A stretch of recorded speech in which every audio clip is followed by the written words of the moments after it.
Yeah, let's never forget people what happened to his father 呢個嘅諗法 and 嘅。 how they tried to manipulate 咁 him. 係咪唔可以？我即係好好奇咁樣，你咩原因令到你會突然間有啲咁樣嘅諗法？ Let's never forget what happened to his father and how they have to try Abdurrahim to manipulate him to not be a witness in the court against China criminal behavior.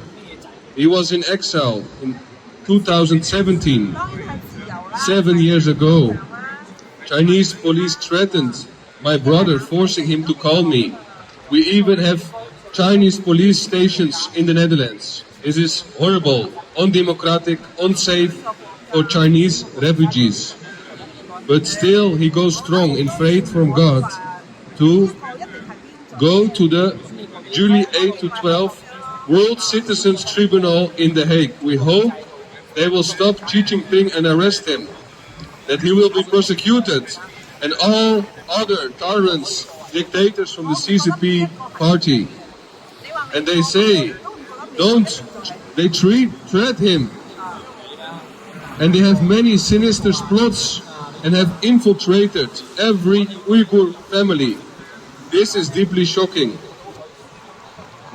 The police took his father out of the detention camp where he had been suffering from serious illness. They had my brother record a video urging me to stop my activism against the Chinese government, using it to emotionally manipulate Abdurrahim. Despite seeing the video, he remained firm and refused to bow to their psychological torture.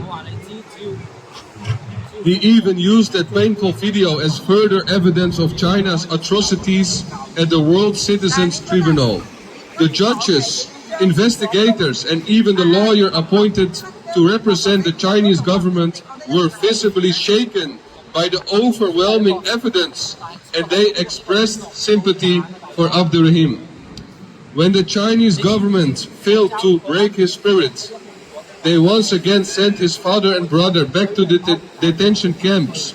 2 months later, on 17 September, he received the devastating news from a friend that his father had died in the detention camp.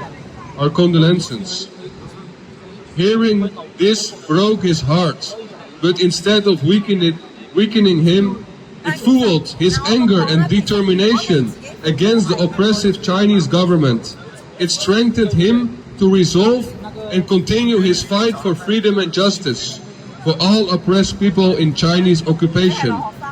His hopes for a brighter future were reignited, and his steps toward the hope for victory have become even more steadfast and unwavering. Respect for your determination to fight CCP, no matter the price, no matter the cost. Big respect for you, and we will never forget your father.